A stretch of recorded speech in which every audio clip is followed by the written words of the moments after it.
ng ating Panginoong Diyos. Amen?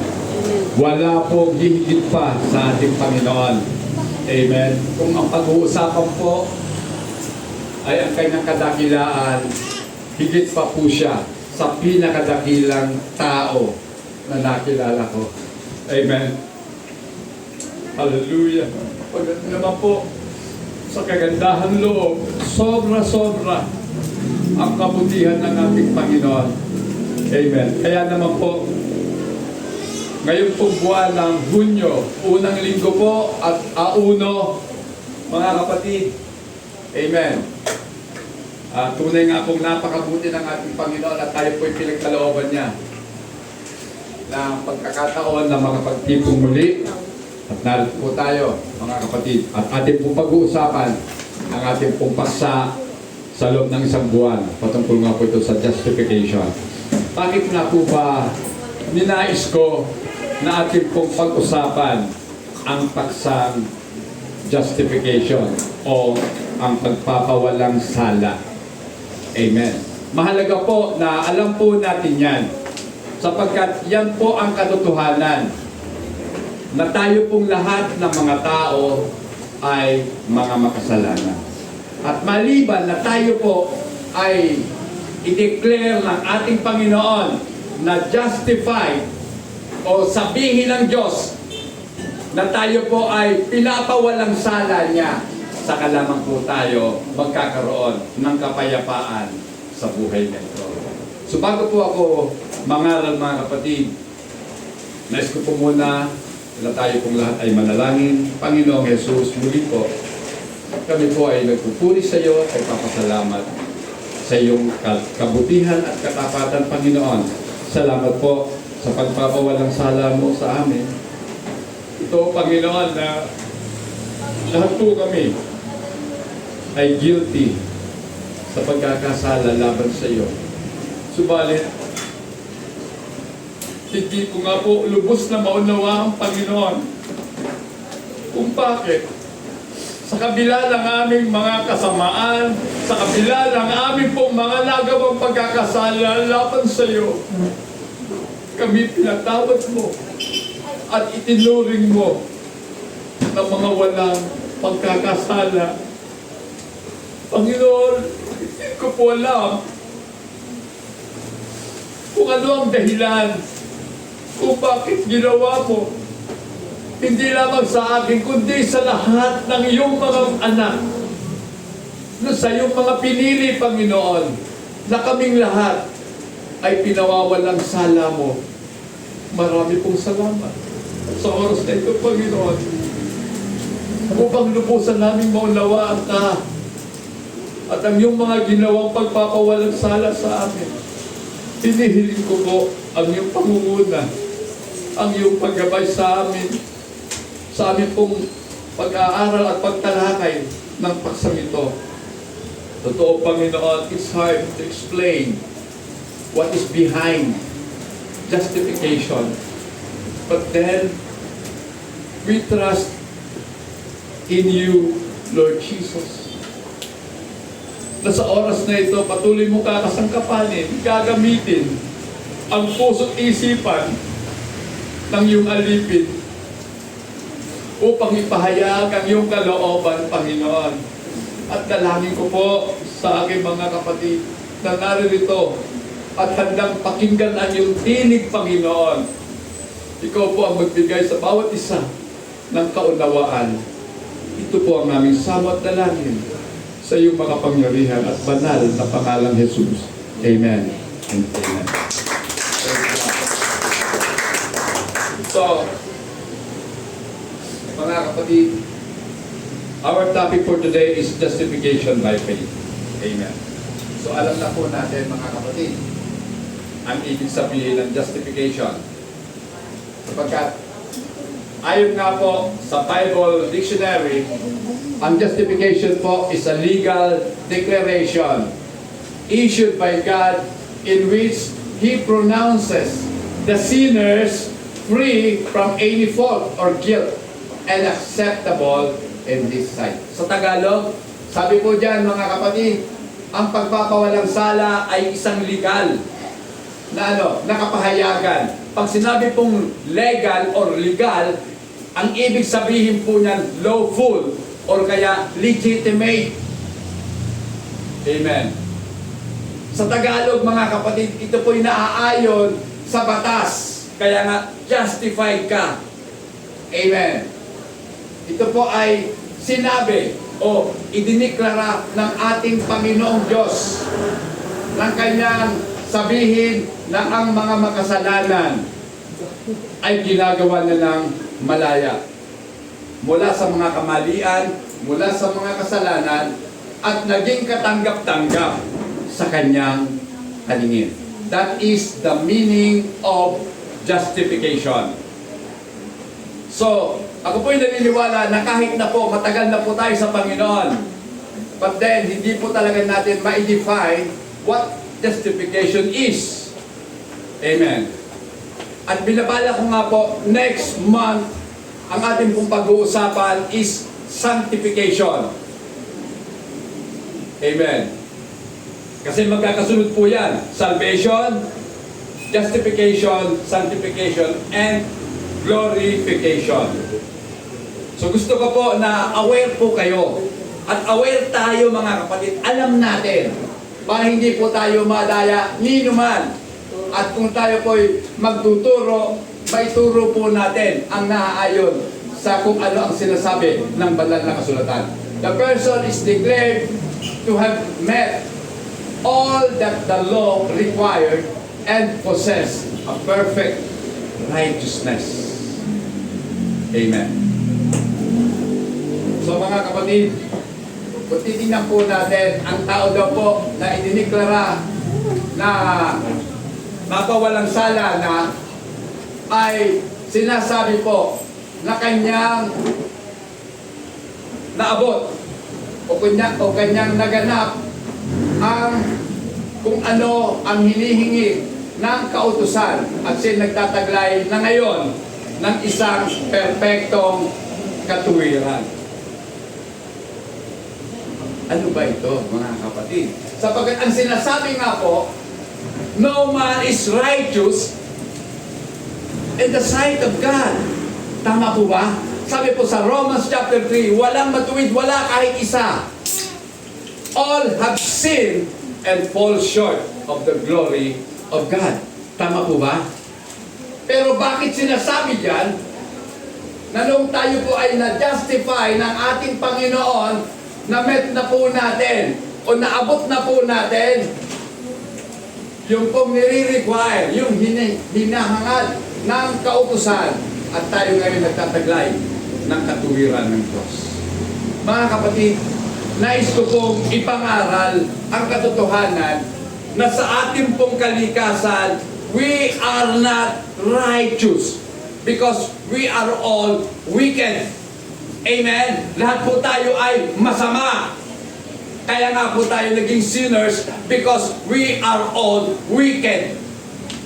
We are all evil. Amen. So, paano tayo nagtaglay ng perfect righteousness at paano natin na-met yung nire-require ng kautusan o ng batas?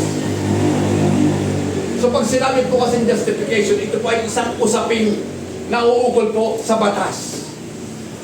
Amen. Panghukumang mga terminology ang ating pong maririnig dyan. Amen. So, dito po mga kapatid, tayo po ay inaring ganap at tayo po ay nakasunod sa kung ano ang nire-require ng law sapagkat ang katuwiran ni Jesucristo ay ikinabit po sa atin. Sa English, it was imputed to us. Amen. So, ikinabit sa atin yung katuwiran ni Jesus. Amen. Tanging ang Panginoong Jesucristo lamang ang nakasunod sa kautusan. Amen. Kaya nga po, na-met na daw natin yung nire-require ng kautusan. At dahil dyan, tayo po sa paningin ng ating Panginoong Diyos ay perfect, righteous sa kanyang harapan. Hanggang tayo po ay merong faith sa ating Panginoon. Because justification has two elements. Meron dalawang elemento ang pagpapawalang sala. Mamaya dadaanin natin yan. Okay. According to J.I. Packer, isa po siyang mangangaral na nagsabi po, the biblical meaning of justify is to pronounce, accept, and treat as just as, on the one hand, not penally liable, and on the other, entitled to all the privileges due to those who have kept the law.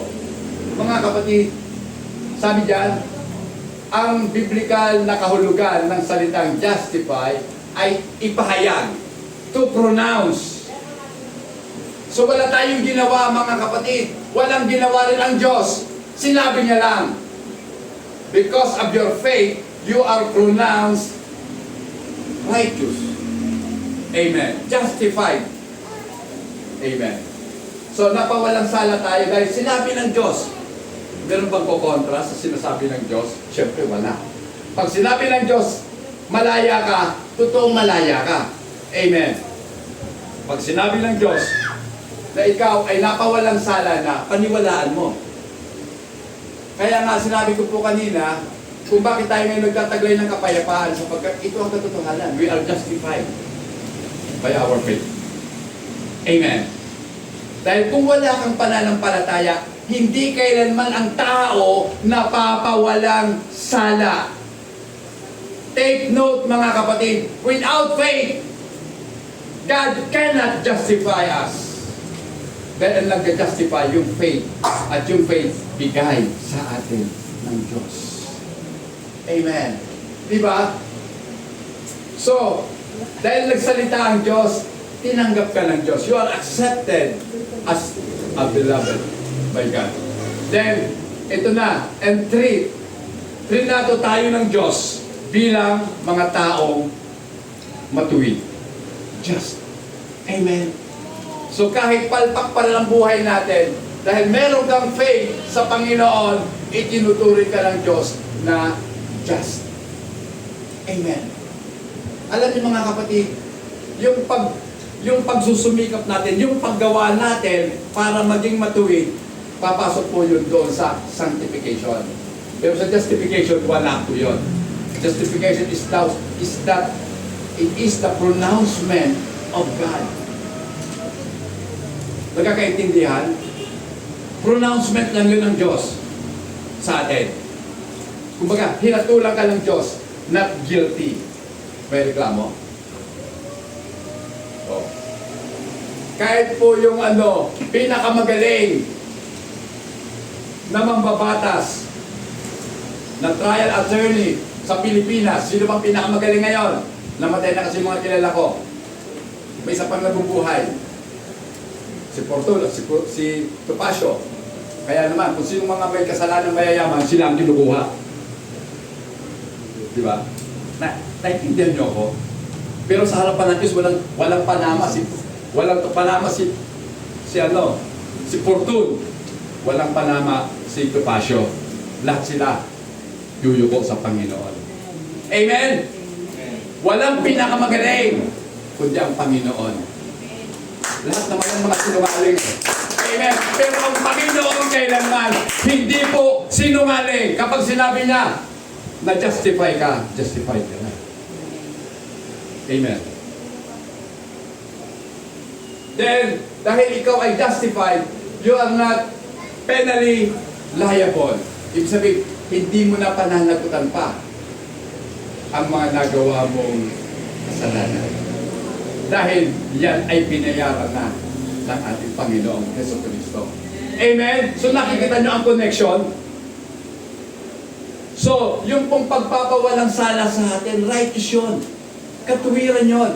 Pero, kung tayo po ay pinatawad na walang ginawa ang Diyos, that is unrighteousness. Hindi po matuwid yun. Mali yun.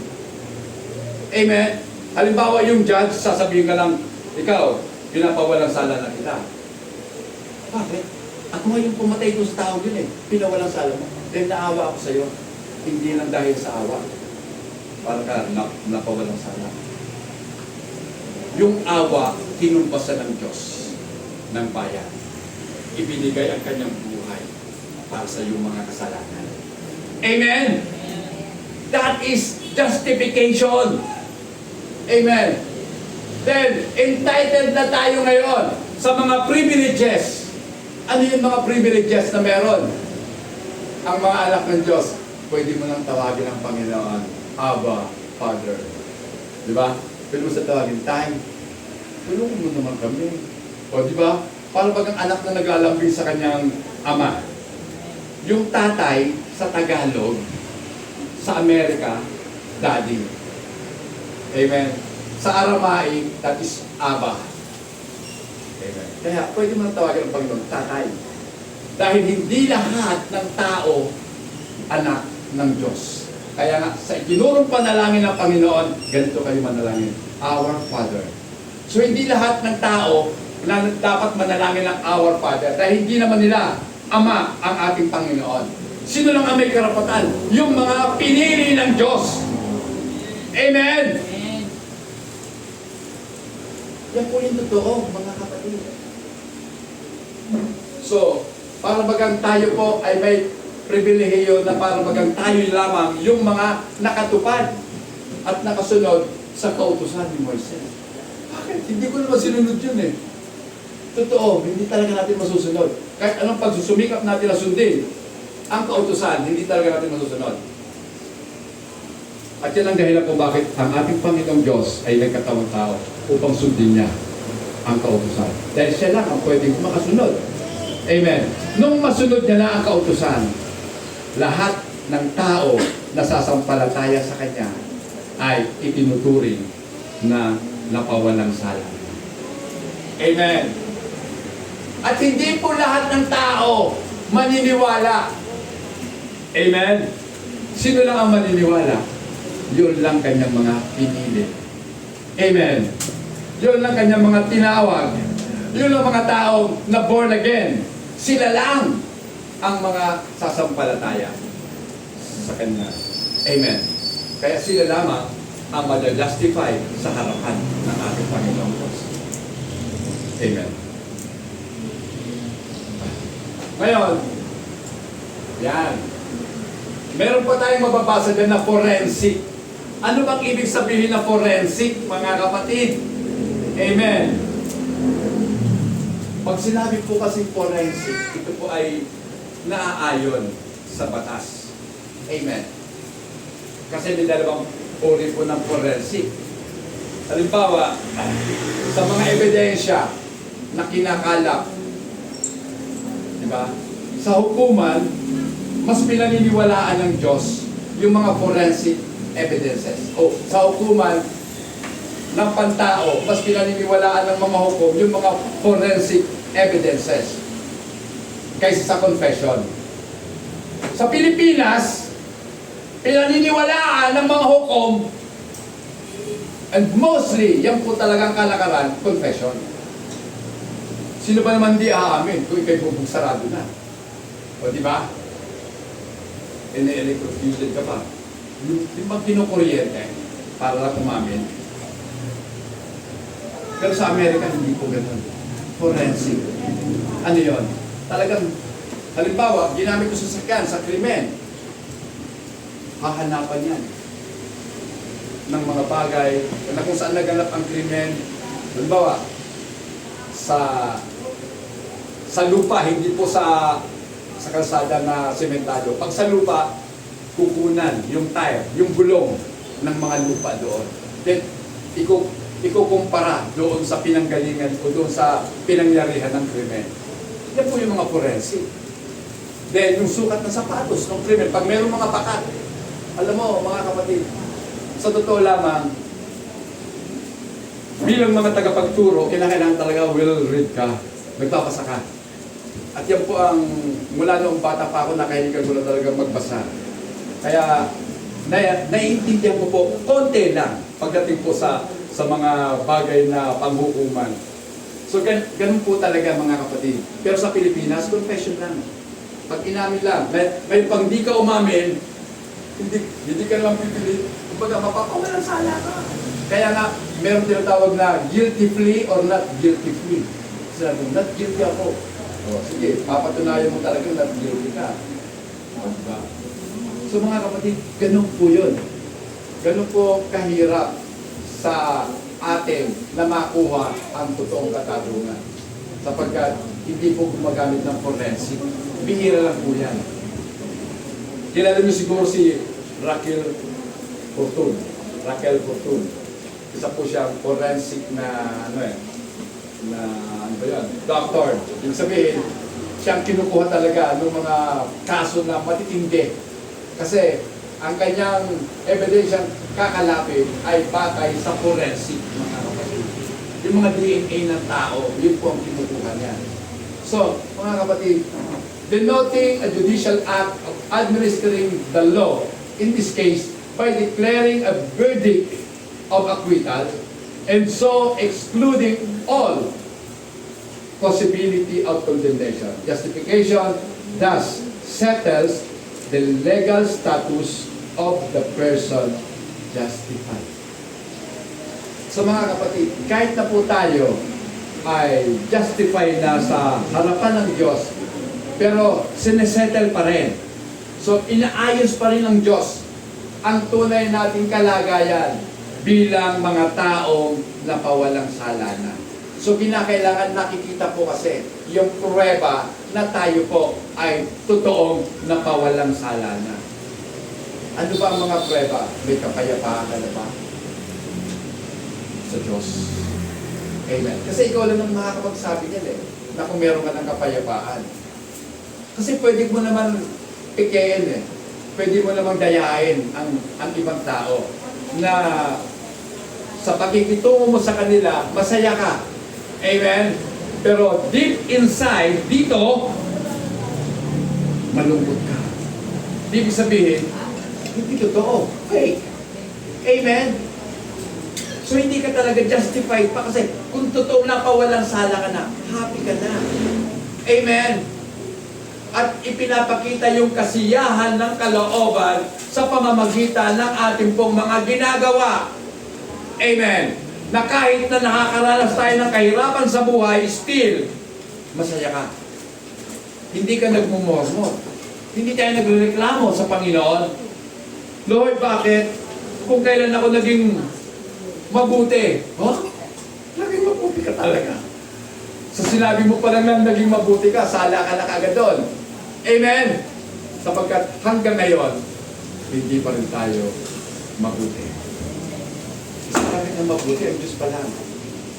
Amen? Kaya nga hanggang ngayon, patuloy po tayo sa tinatawag na sanctification. Patuloy pa rin natin pinapapanal ang ating pong mga buhay.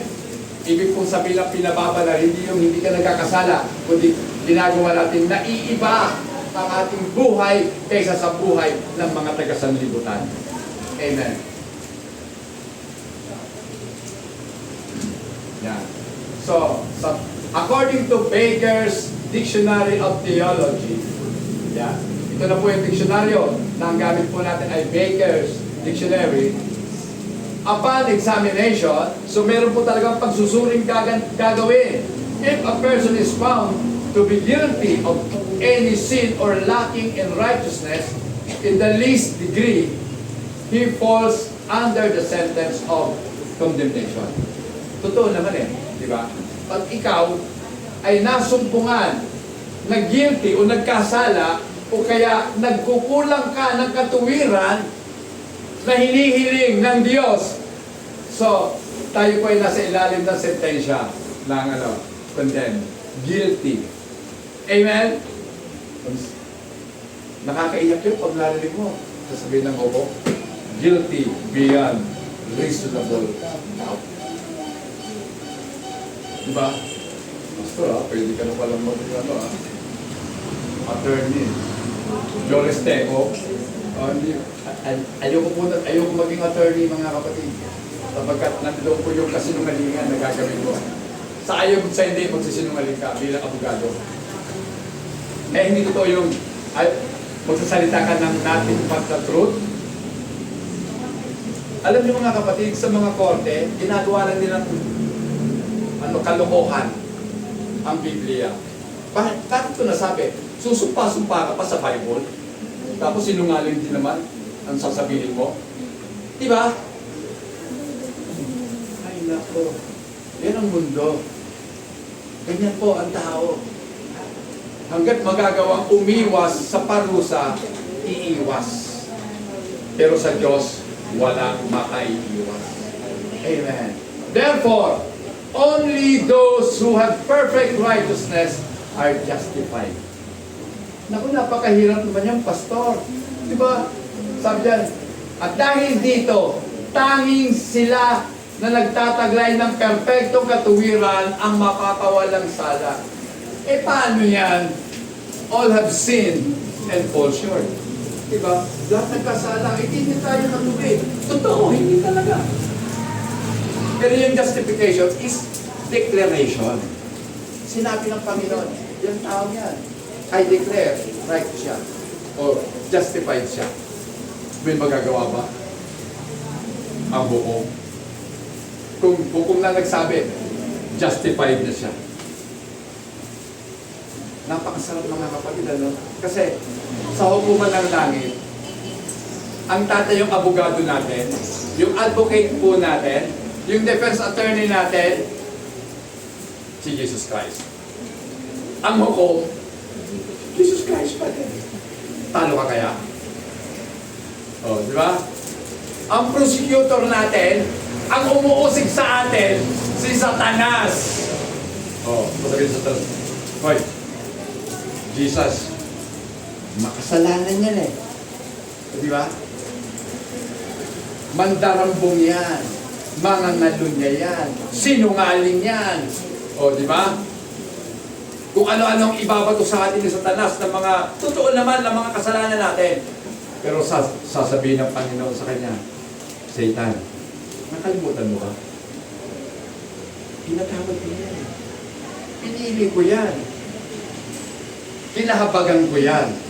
Di ba? Kinaawaan ko yung tao niyan.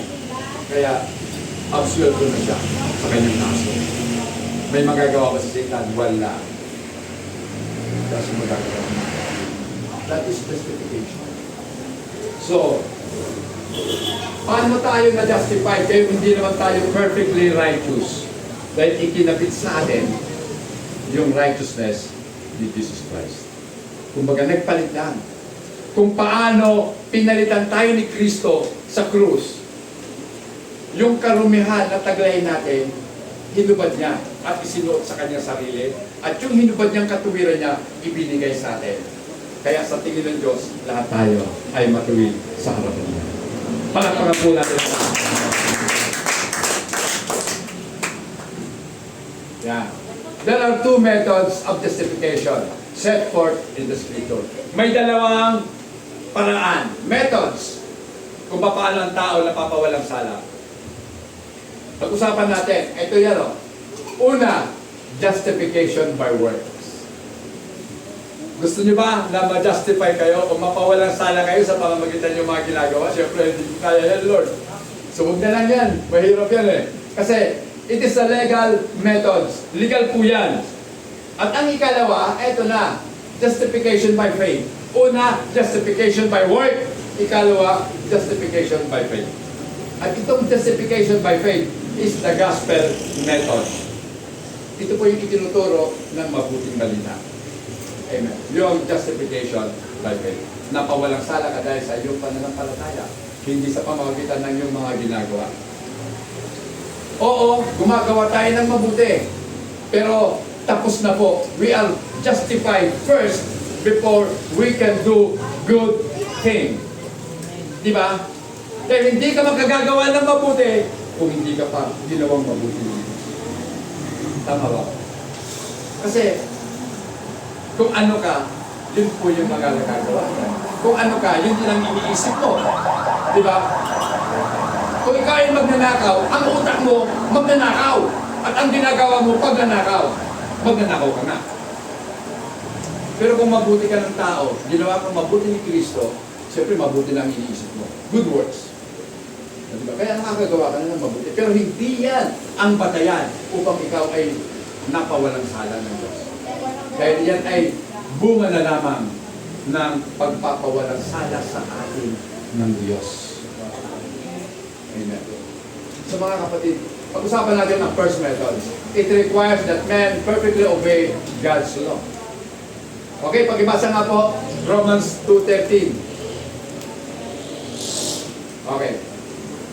For not the hearers of the law are just in the sight of God, but the doers of the law will be justified. Amen? Hindi po yung mga tagapakinig ng kautusan ang pinapawalang sala, kundi yun lamang mga gumaganap o mga gumagawa ng kautusan, sila ang pinapawalang sala. Amen. Ngayon, mga kapatid, naabot ba natin yan? Hindi.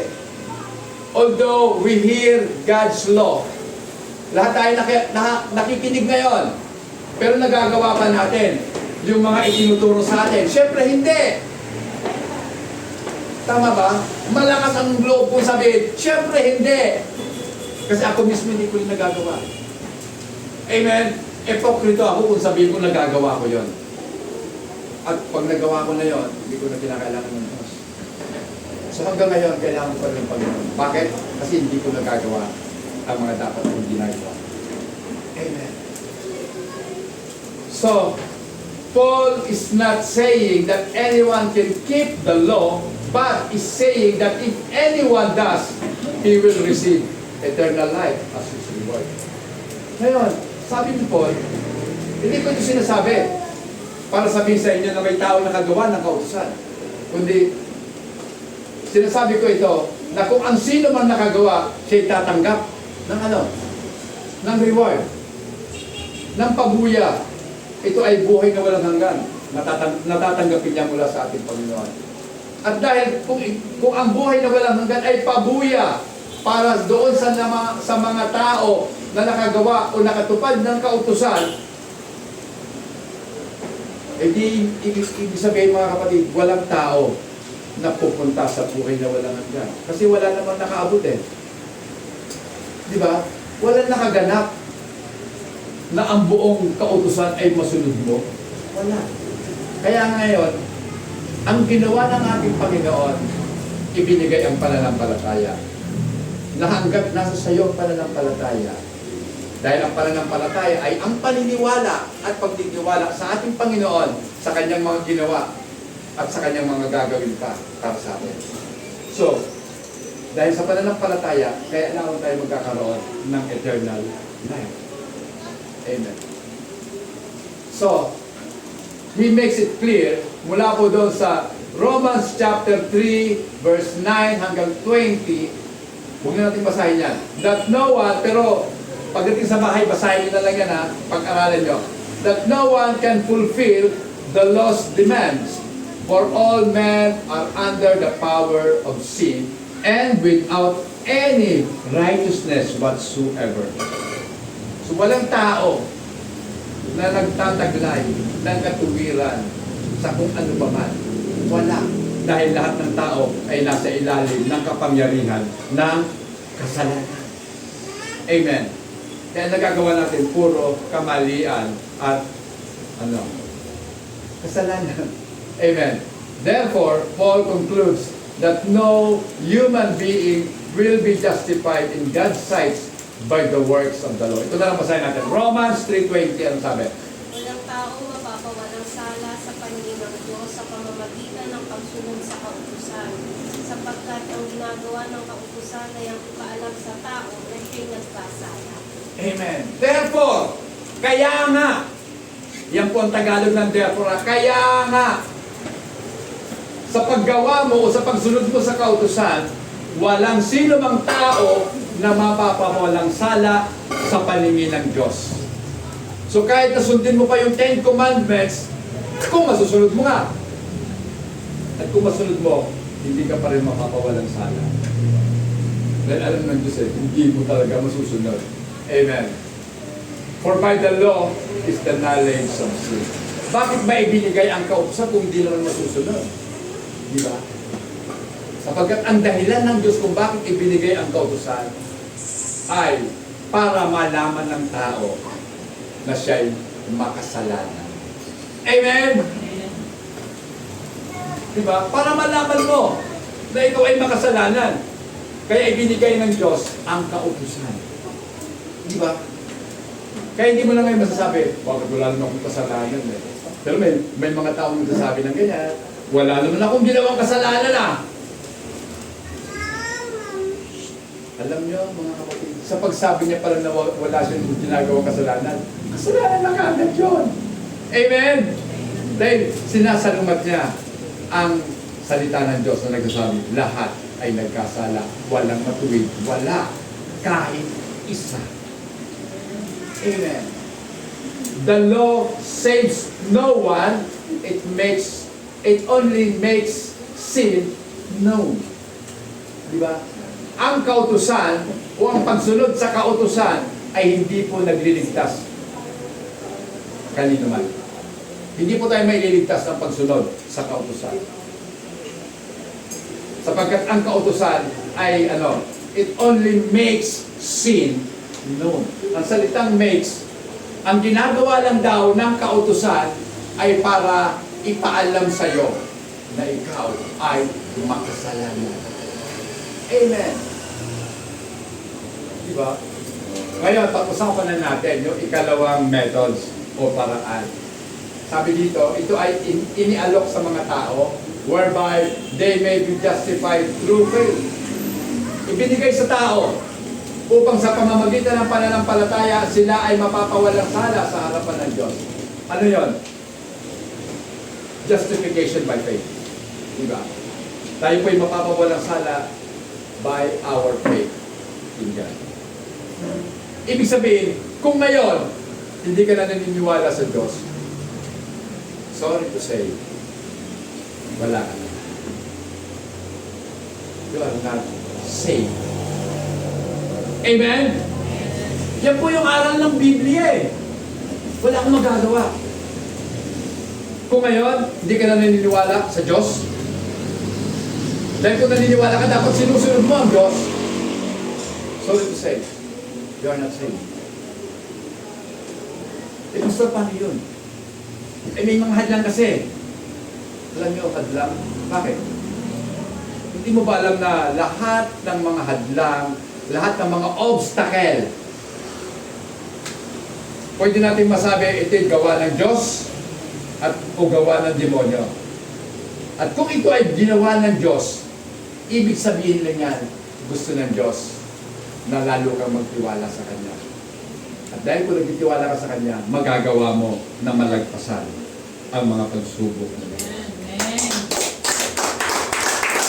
Ang tawag po niyan sa wikang Ingles ay testing from God.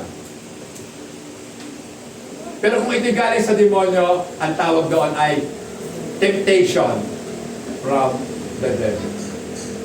God is not tempting us. Hindi tayo tutuksuhin ng Diyos kailanman. Pero susubukin ka ng Diyos. Amen. Kung totoong ikaw ay Kanya. Diba? Sabi ko nga bakit ba maraming martir ng mga Christian noong unang panahon? Kasi yun ang pagsubok sa kanila ng Diyos at pinatunayan nila na maging buhay nila pwede nilang ibigay para patunayan kung gaano nila kamahal ang Diyos. Amen? Eh, ano ngayon kung patayin mo ako? Oh. Bakit? Lahat naman mamamatay. Eh tayo kasi pagdating sa kamatayan, lahat tayo takot. Hindi nyo ba alam na ang kamatayan ang magdadala sa inyo kay Kristo? Di ba? Oh. Ngayon, kung ang kamatayan ay magiging tagapagdala sa atin sa presensya ng Panginoon, bakit ka takot? Ibig sabihin kung bakit ka may takot, you are not believing. Hindi ka naniniwala. At dahil hindi ka naniniwala, wala kang faith sa ating Panginoon. Amen? Oh. Grabe ka mo, Pastor. Bakit? Ano bang grabe doon? Totoo lang naman sinasabi ko, di ba? Kung may faith ka, gagawin mo Di ba? Pero ngayon, kung bugbugin ka, eh di bugbugin. Bakit? Tandaan po nila, o tatandaan mo rin lagi, sabi ng Panginoon, kung ano ang ginagawa ninyo, kung ano ang ginawa ninyo sa iyong mga kapatid, ay ginawa ninyo sa akin. Kung binugbog ka, ang binugbog nila si Kristo. Kung pinatay ka, ang pinapatay nila si Kristo. Mapapatay ba nila si Kristo? Hindi. Mapapatay ba nila ang kaluluwa mo? Hindi. Ang mapapatay lang katawan mo. At sa batas ng tao, pagbabayaran mo. Di ba? Pero sa batas ng Diyos, hindi ka lang magbabayad. Parurusahan ka pa. Amen. Di ba, mga kapatid? This method is not developed in Romans until man's need of another methods apart from obedience to the law is thoroughly established. So nagawa lang po o ito po itinayo lamang o itinatag lamang itong justification by faith dahil nauna na pong itinatag ito pong justification by works. At nakita nga po, walang nakatupad sa justification by works. Wala. Kaya nga po, walang napawalang sala sa pamamagitan ng kautusan sapagkat walang nakatupad sa kautusan. Pakibasa po. Romans 3:21. Ngunit ngayon nakayag na kung paano ginagawang matuwid ng Diyos ang tao. Ito'y hindi sa pamamagitan ng kautusan, bagaman ang kautusan at ang mga propeta ang nagpapatotoo tungkol dito. So, ito po, ibig sabihin pala, itong justification by faith ay pinapatutuhanan na yung pangunang panahon ng kautusan, maging ng mga propeta. Pinapatutuhanan na yan na yung righteousness of God ay pwedeng matanggap ng tao through faith. Amen. Di ba? Naalala niyo ba sa Genesis, sabi ng Panginoon, pag-aalitin ko ang binhi at yung binhi ko ng Diablo. Yun. So yun po, nandun po kaagad yung pangako ng Diyos. Amen. Na sa pamamagitan ni Kristo na siyang binhi ng babae, lulupigin niya ang Diablo. Amen. So, and continuing through chapter 10, hanggang chapter 10 yan, Paul explains, illustrates, and defends the doctrine of justification by faith. This is the burden of the Roman letters. Yan daw po yung kabigatan. Kaya kung babasahin nyo ang Book of Romans, mula chapter 3 hanggang chapter 10, nandoon po, ipinapakita ni Pablo at idinidepensa ni Pablo, ipinapaliwanag niya na ang justification is by faith alone. Amen. Faith alone lang yon.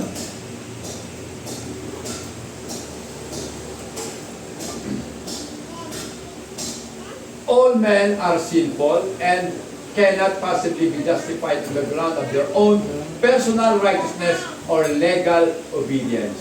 Legally, hindi tayo mga obedient na mga tao. Diba? Number 1 ka tayong suwail eh. Pag sinabing, upo muna kayo dito sa unahan. Ayaw umupo. O di anong ibig sabihin niyan? Suwail! Diba? Sabi ko, umupo dito. Bakit? Eh kasi nga, may mga upuan eh. Bakante, pangit naman tingnan.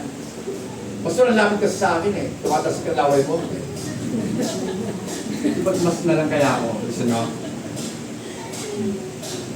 Nagkapatawalit po ako. Pero may ganitohanan po yan. Ayaw kasi natin dito sa harapan. Kaya nga ako gusto ko dito sa harapan maupo eh. Mas lalo na po pag magtuturo na ng Sunday School, gusto ko dito sa harapan umupo. Kasi gusto kong mapakinggan at unawain mabuti yung mga itinuturo.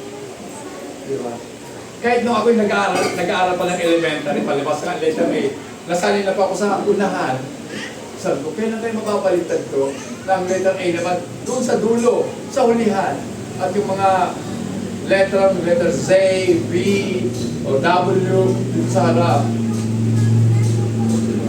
Pero wala pa akong nakita pangalan ng o apelido ng Pilipina na letter W, diba? Wala naman letter W. Z meron. So, mga kapatid, ito yun eh. Tayong lahat ay mga makasalanan. Amen. But sinners are justified. Pag sinabi pong justified, acquitted tayo. Pinawalang sala ka na. Put in right standing with God. Pag sinabi pong acquitted, tayo po inilagay sa tamang kalalagyan sa harapan ng Diyos. Amen. Diba? Oo, nandun po tayo sa witness stand. Pagdating sa korte, doon ka nakatayo. Amen. Pero ilalagay ka ng Panginoon sa tama mong katayuan. Amen. Na ikaw ay pinawalang sala. So wala ka na doon sa witness stand. Malaya ka na. So, pwede ka nang umalaw. Kahit anong gusto mong galaw. Amen. So, at yun po, pagpapawalang sala sa atin ay sa pamamagitan po ng biyaya ng Diyos. At ang biyaya niyan ay regalo ng Diyos sa atin. Amen. So, this has been made possible by the sacrificial death of Christ, the benefits of which are received by faith. So, yung pong kamatayan ng ating Panginoon, may benepisyo po yun sa atin. Amen. So lahat yun lahat naman na ginagawa ni Kristo, may benepisyo talaga tayo. Kaya lang ang tanong, bakit hanggang ngayon wala kang benepisyo? Ang sagot, ito. Claim mo ba? Pero ang nagkaroon na tanong, alam mo ba? Hindi nga po kasi hindi naman itinuturo sa pulpito Kaya itinuturo natin ngayon. Amen. Kaya itinuturo upang i-claim na natin yung mga benefits na yon. Gusto nyo bang ma-forfeit? Mapawalang visa ang mga benepisyo? Sa bagay, ang benepisyo po ng Diyos, walang expiry date. Di ba? Wala po. Walang expiry date yon. Kaya lang, sayang. Di ba? Ang tawag nga doon ni John Piper, wasted life. Ba't nasayang? Kasi sinayang mo ang buhay mo Hindi mo pinanghawakan ang benepisyo na sana meron ang mga anak ng Diyos. Diba? Sabi nga ng Panginoon, you are more than conqueror. Yan ang sabi ni Paul, we are more than conqueror. Bakit ang nangyayari ngayon? Parang ikaw yung talunan. O, di ba? Bakit parang ikaw yung talunan? Dapat ikaw yung nananalo, nananaig. Diba? Bakit ikaw ay sunod-sunuran? Diba? Hindi ko po sinunod, hindi ko po sinasabi na labanan ninyo. Ibig sabihin, dapat tayo ang magpasimuno. Amen. Sa ating pamilya. Amen. Kaya nga po, nakakalungkot din naman na makita mas maraming kababaihan ang lumalapit sa Diyos kaysa ang mga kalalakihan. Hindi ko po maisip o lubusang maisip ang dahilan kung bakit mas maraming babae ang nahihikayat na lumapit sa Panginoon.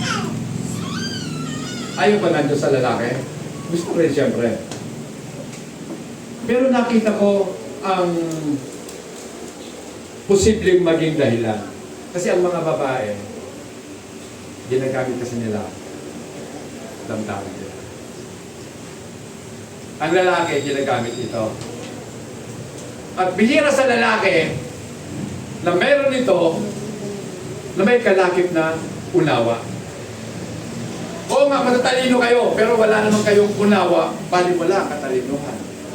Amen? Bali wala katalinuhan. Dahil ang nauunawaan nyo lang sarili nyo. Yung iba hindi. Tama ba ako? Kaya ang dami pong mga self-righteous na lalaki na ang tingin mo nga, matatalino talaga sila sa sarili nilang kaparaanan. Amen. Magagaling sila. Pero ay mapula lang kung yung kagalingan nila pagdating sa hukbuman ng langit ay uubra. Amen. Yeah. This has been made possible. Ayun. Okay na pala. Tapos na pala yan. Okay. Christ's death has satisfied the demands of justice. So yung pong kamatayan ng ating Panginoong Jesucristo ay nabigyan niya ng kaluguran. Yeah. Nabigyan niya ng kasiyahan. Ang alin? Ang kahilingan ng justice, ng katarungan. Amen. Kaya nga, God can righteously justify all who believe in Him. Dahil sa kamatayan ni Kristo, na-satisfy yung demand ng kautusan. Kaya naman, lahat ng sasampalataya sa ating Panginoong Yesus ay pinawalang sala na. Justice demand that sin be punished. Ang totoong katarungan, ito po ang kahilingan. Ang kasalanan dapat parusahan. Tama? Babalik ko namin yung kwento ko noong pang-una. Merong isang hari na sa kanyang pamumuno, first time lang na nakabalita siya na may ninakawan. Sabi niya, sino na magnanakaw na yun? Tapos sinabi niya sa mga tao niya, sa mga sundalo, magbantay kayo. Kailangan mahuli ang magnanakaw. Sumunod na gabi, nagnakaw na naman. Hanggang sa ikatlo, pang-apat, nahuli na kung sino magnanakaw. At nang mahuli ang magnanakaw, laking gulat ng hari. Nakita niya kung sino magnanakaw. Nanay niya. Oh, nanay ko ang magnanakaw. Sabi kasi ng hari, paparusahan ang mahuhuling magnakaw. So, sabi ng hari sa sarili niya, nanay ko to eh. Hindi niya na kaya ang parusa. Mamamatay siya kapag siya'y pinarusahan dahil matanda ng nanay ko. Sabi ng hari, pero utos ko yun eh. Batas. Pinakailangang parusahan ang nagkasala. Ginawa po ng hari, nag-isip siya. Sabi niya, sige, parurusahan ang nagkasala. Dala na ang nanay niya. Parusahan. Sabi ng hari, teka lang, sandali lang. Ako na lang ang parusahan nyo. Kukunin ko ang kasalanan ng aking ina. Ako na lang ang parusahan nyo. Hinubad ng hari yung kanyang kasukutan bilang hari. Nagdamit ng pangkaraniwan at siya ang pinarusahan. At dahil nga, sabi ng hari, yung mamamatay ang nanay ko, hindi niya kakayanin. Hindi rin nakayanan ng hari na matay ang hari. Pero bayan ang nanay. Binayaran ang kamatayan natin ng ating Panginoon. Amen? Kaya hindi po walang kwenta, hindi walang halaga yung pagpapawalang sala sa atin. Kung maiintindihan lang talaga natin yung ating justification, lalo nating mamahalin ng ating Panginoon. Amen? Namatay siya upang tayo'y mabuhay. Pinarusahan siya upang tayo'y makalaya mula sa kaparusahan. Mga kapatid, hallelujah. Ito po, tingnan natin. And sin will be punished either in the person of the unbelieving sinner or in the person of Jesus Christ. Alin dyan ang gusto mo? Ikaw ang maparusahan dahil makasalanan ka o si Kristo ang mapaparusahan dahil sa ating mga kasalanan. At ito ay inako lahat ng Panginoon. Wala pong nag-compel sa ating Panginoon. Walang nagpilit sa ating Panginoon para maparusahan siya.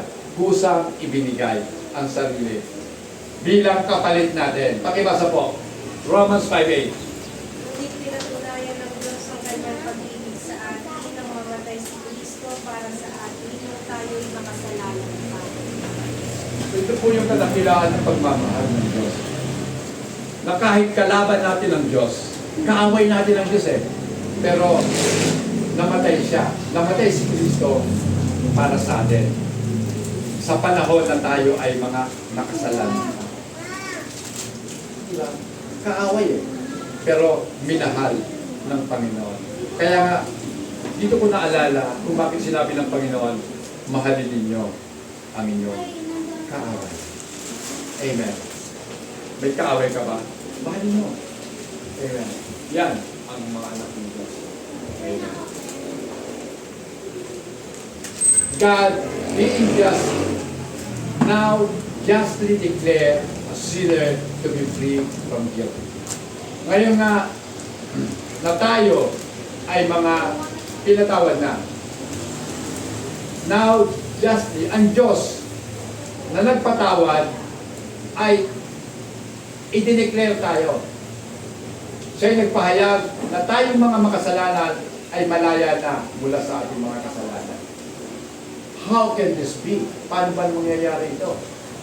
God sent His Son to die as a propitiation, sacrifice para sa ating mga kasalanan. Romans 3:24-25. Pagkimasa nga po sa Tagalog. Ngunit dahil sa kanyang kagandahang loob na walang bayan niyang ibinigay, sila ay tinuring na matuwid sa pamamagitan ni Kristo Jesus na siyang nagpalaya sa kanila. 25, siya ang inialay ng Diyos bilang handog upang sa pamamagitan ng kanyang dugo ay mapatawad ang kasalanan ng lahat ng sumasampalataya sa kanya. Ginawa ito ng Diyos upang patunayang siya'y matuwid, sapagkat noong unang panahon ay nagpili siya at pinagpisa ng mga kasalanan na gawa ng mga tao. Pakiulit nga po sa 24. Gusto ko yung 24. Ngunit dahil sa kanyang kagandahang loob na walang bayad niyang ibinigay, sila ay itinuring na matuwid sa pamamagitan ni Kristo Jesus na siyang nagpalaya sa kanila. So tayo po ay mga itinuring. Yan. Pag sinabing itinuring, para bagang sinabi o dineclare ng Panginoon, wala ka ng pagkakasala. Kahit makasalanan ka, actually makasalanan tayo. Pero sa atin ng Panginoon, wala ka ng kasalanan. Amen. So, yung mga kasalanan natin previously na mga nagawa, pinagtisan ng Panginoon yon. Talagang anak ko, tigas ng ulo. Di ba? Ay nako, paano ba to? Ang tigas-tigas ng ulo mo, anak. O, di ba? Siguro naman pwede na kitang pitikin.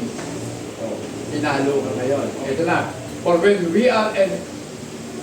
Tapos na ba ta? Tapos na yung pao. Ayan. For if... Yan.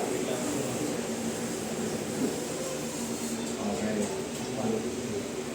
To propitiate means to appease the injured party, to turn aside his wrath. That is what Christ's blood accomplished. Mga kapatid, pag sinabi kong propitiate, ano bang ibig sabihin nito? So pinaglubag ang ating loob. Yan po yung propitiation. Pinapaglubag ang ating loob. Para bagang dati, magkaaway tayo, pero pumunta ako sa iyo, may dala akong regalo. Peace na tayo, ha? Peace na. So hindi lang peace ang offer ko sa iyo, kundi may kasama ka. O, di ba? So, pag ano yun pampalubag loob, kumbaga. Pinapaghupa yung galit. Then, sino ang pinapaghupa? Yung injured party. Sino ba dito ang injured? Kapag tayo po'y nagkakasala, ang nasasaktan natin ang Panginoon. Diba? Kaya si Jesus, pinaglubag niya ang loob ng Diyos. At ito namang puot ng Diyos ay naglubag nga dahil sa dugo ni Kristo na itinigis doon sa krus ng Kalbaryo. Sandali na lang. Diba? Yan. Okay. It seems unrighteous for God to acquit sinners. Diba? Parang hindi makatuwiran na patawarin o pawalang sala o ipawalang sala yung mga makasalanan. But Christ's death satisfied the requirements of righteousness so that God could justify sinners and at the same time remain Himself just. Diba? So, ipinakita po ng ating Panginoon, oo, tinatawag ko yung kasalanan nyo. Pero namatay ako dahil sa mga kasalanan niyo.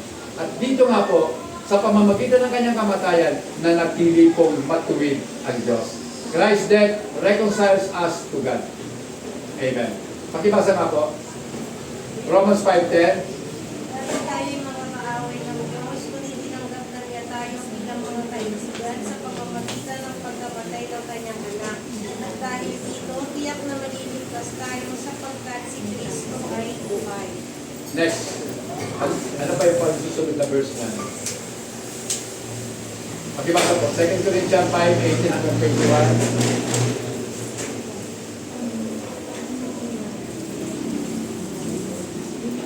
Ang Diyos ang gumawa ng lahat ng ito sa pamamagitan ni Kristo. Ipinilang niya kaming mga kaibigan at hindi nakaaway.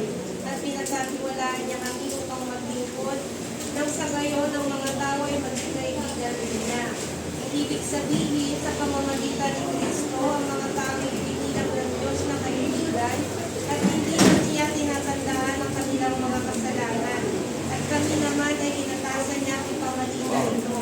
Kaya nga kami mga sugo ni Kristo, ang Diyos mismo ang nakikiusap sa inyo sa pamamagitan namin. Kami nakikiusap sa inyo alang-alang kay Kristo, makipagkasundo kayo sa Diyos. Hindi nagkasala si Kristo, ngunit alang-alang sa atin, siya itinuring na makasalanan upang sa pakikipag-isa natin sa Kanya ay maging matuwid tayo sa harap ng Diyos. Okay, so bibigyan ko lang po ng tip bago ko magtapos. Yung salita po dito ni Paul, be reconciled to God.